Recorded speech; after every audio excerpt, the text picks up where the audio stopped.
Hey everybody, we're back. Some more Peak and language arts.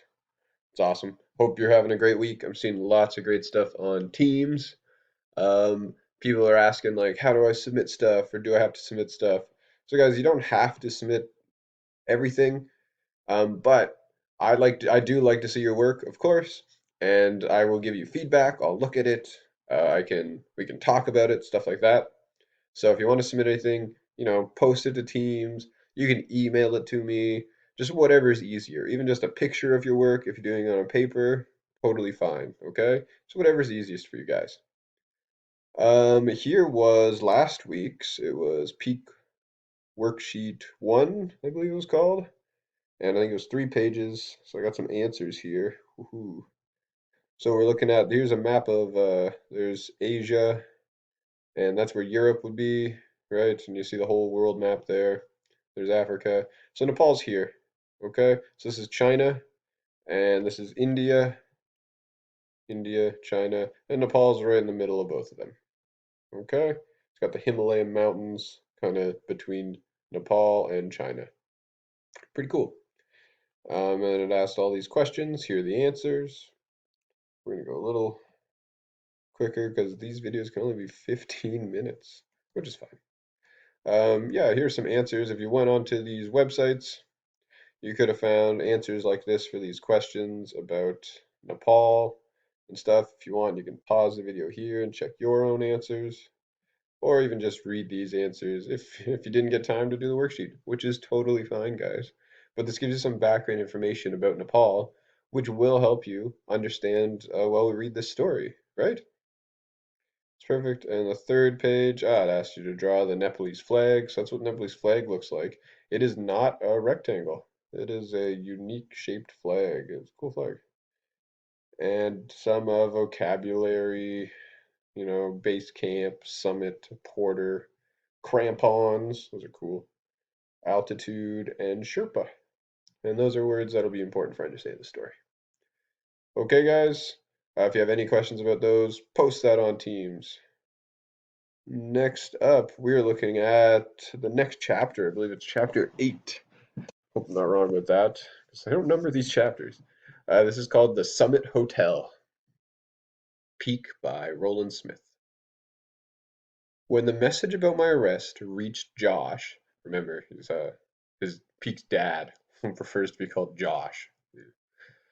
When the message about my arrest reached Josh, he had been in Tibet on his way to base camp on the north side of Everest. With him were 25 clients, 15 Sherpas, and about 50 porters and their yaks.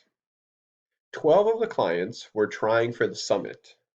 The other 13 had signed up for one of the 4 lower camps along the northern route. The higher the climb, the more it costs. So it seems like what Josh, Peake's dad, is doing is this is something that was popular definitely a couple like in the 90s, early 2000s, even in the 80s, when people could pay people who were not like these like extreme climbers or really professional climbers, they could pay to have professionals help them climb Mount Everest, either a part of Mount Everest or all the way to the top. And there are problems with that, and there have been some like pretty famous disasters that have happened. There's the movie called Everest that came out probably 4 or 5 years ago that showed a disaster that happened in the 90s, I think in 1996, where about 13 people died because of a freak storm. So it's very dangerous. But these people pay tens of thousands of dollars to have a chance to climb Mount Everest. It's interesting. That's what he's doing. Back to it. I caught a truck heading back to Kathmandu and sent the others on to base camp, he explained. That's why I've been rushing around. I don't want to lose my acclimatization, and I need to get back to my clients. They weren't too happy about me abandoning them on the way to the mountain. Thanks again for bailing me out, I said. Forget it, he said, leaning leaning his seat back and pulling his cap over his eyes. Within a minute, he was sound asleep. Why had he done it? That was the question bouncing around in my jet-lagged brain.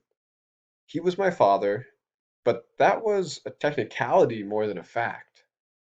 I'd written him at least a dozen letters over the years, but had never gotten a letter or even a postcard in return.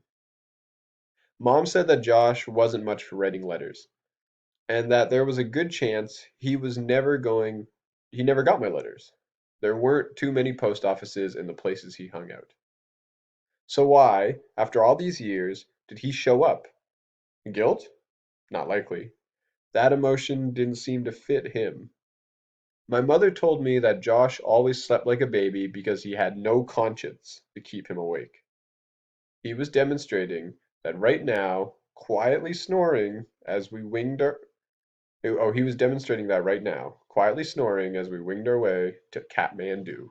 Oh, we're going to Kathmandu. So back here, there was a word, acclimatization. So what that is, it's your body gets used to being at very high climates, very high, because very high up, there's less oxygen. So Josh is saying he doesn't want to lose his acclimatization. He doesn't want to get used to being low to the ground where there's lots of oxygen. I think the book will explain, it does explain in the next couple pages. Now we're moving on to Kathmandu. Kathmandu, for me, the name conjured up mystery, adventure, possibilities. But the reality was somewhat different. The city is noisy, grimy, and polluted. My eyes burned and I started choking as soon as we stepped outside the airport. Huh, not what I expected. Um, Here I got some pictures when I was in Kathmandu. So this is Kathmandu. Yeah, the river doesn't look too clean. The roads aren't what we're used to here in Canada. And yeah, it's very dusty and it's a pretty polluted place. We went when the pollution wasn't too bad, but we were also come from China where the pollution is bad. Oh, there's me. Some people sleeping, just, this is what the sidewalks look like, trash and rubble, stuff like that. So Peak's description, not too far off. This is a public crematorium and temples. Oh, there's me with some like Buddhist monk guys. I don't think they're real Buddhist monks. I think they just sat there and asked people to pay for their pictures. Some temple stuff. This is the river. You don't want to use that river. It's very dirty. Oh, there's a monkey eating a mango, I think. I think that's mango. Temples. It's all kinds of temples. Yeah, street art and stuff. People with scooters. Busy spot. Pretty neat. Oh, the dog likes the food. Okay, so yeah, just an idea of Kathmandu. There were lots of wild animals around, and I think Peak mentions that later. Takes some getting used to, Josh said as our taxi sputtered into an unbroken line of traffic. You'll be staying at the Summit Hotel. Me? Just for a couple days, Josh said. I need to get up to base camp before there's a revolt. I don't want I don't have time to stay with you while you acclimatize, and you need to acclimatize slowly. You know the routine. I did know the routine. I'd read at least a dozen books about conquering 8,000-meter peaks, including the three books my father had written. There are 14 of these peaks in the world. It can take at least 2 months to get to the top of Everest, which is actually 8,850 meters tall. The long climb time is not because of the distance, which is less than 5 miles, but because it's up. Most of the climbing time is spent sitting in the six camps along the route, letting your body get used to the thin air. If you go up too fast, you might get mountain sickness or high altitude pulmonary edema or HAPE. Here's how HAPE works. Your lungs fill with fluid. You can't breathe, you go into a coma, and you die. The only way to treat HAPE is to get to a lower altitude where there's more oxygen, or O's as climbers call it. It doesn't matter what kind of physical condition you're in. If you climb up faster than your body can adjust, you'll get HAPE and your climb is over, maybe forever. The only chance you have of reaching the top of Everest, or any 8,000-meter peak, is to climb high, sleep low, until your body is ready to make the push for the summit. That's pretty cool. Climb high, sleep low. In other words, you have to make sure your lungs keep up with your legs. It's a very bad idea to leave your lungs behind. The other problem with Everest is that there is only a small window when the weather is good enough to get to the top. 2 weeks, maybe less. Some years, the window is only 2 days. You have to be positioned in the right place at the right time in the right physical condition, or you'll never make it to the summit. Because Josh had spent most of his life training and climbing at high altitudes, he could almost jog up to the base camp, which is 1,800 feet. I think that's like 5,000 meters. Well, not really, but he could certainly get up there in half the time it was going to take me coming from sea level in New York City. Without me, he would be at base camp in 4 or 5 days. If he waited for my lungs to catch up with his, it would take him 10 days to 2 weeks to get to base camp. What he hadn't explained was how I was going to get to Tibet on my own. And he didn't get a chance to tell me right then because the taxi had just pulled into the courtyard of the Summit Hotel, where we were immediately surrounded by a swarm of laughing, smiling Nepalese. Hotel staff, he said. They obviously knew he was coming and were overjoyed that he was there. We got out and he introduced me. Not speaking Nepalese, I didn't know if he told them I was his son or his little brother. Regardless, by their expressions, they were very happy to make my acquaintance. They unloaded the gear, and we followed them into the lobby, where we encountered more pandemonium, this time from the guests. Women, men, trekkers, mountain climbers, old and young, gathered around Josh like he was a rock star. No pun intended. He signed autographs and answered questions until the concierge politely, but firmly, dispersed the crowd. Please, please, Mr. Wood needs to rest after his long journey. Mr. Wood had no intention of resting. When we got to the room, he started sorting through the gear and stuffing what he wanted in his backpack. You're leaving now? I asked, trying not to sound whiny. Have to. The last thing he jammed in his pack was a box of energy bars. I didn't say, "What about me?"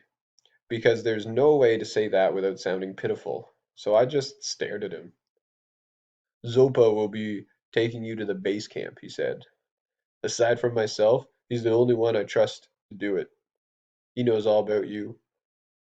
Who's Zopa? And how does he know about me? He sat down on the edge of the bed. Zopa used to be Sirdar. You know what that is? Head Sherpa, I said. Sherpas are mountain people who live on the slopes of the Himalayas. Without them and their climbing skills, no one would get to the summit of Everest. Right, Josh said. Zopa got me to the summit of Annapurna the day you were born. He was there when Terry called and gave me the news. Since then, he's always asked about you every time I've seen him. Bugging me, really. Saying that it's not good for a father to neglect his son. Obviously, Josh had not listened to him. Zopa stopped climbing years ago, he continued. He's a Buddhist monk now. Lives at the Indrayani temple. The Lama there has given him permission to forego his vows for a few weeks, to take you up to base camp. Forego his vows? It's not as big deal as it sounds. I don't know all the details, but leading you to base camp was considered to be auspicious, meaning the right thing to do. Josh smiled. And I'm sure the donation I made to the temple didn't hurt. They're a little strapped for money. All right, this is going to be where this video ends. There will be a part two for you guys to watch as well, because my videos can only be 15 minutes each because of this program I'm using. No worries. I will continue in part two.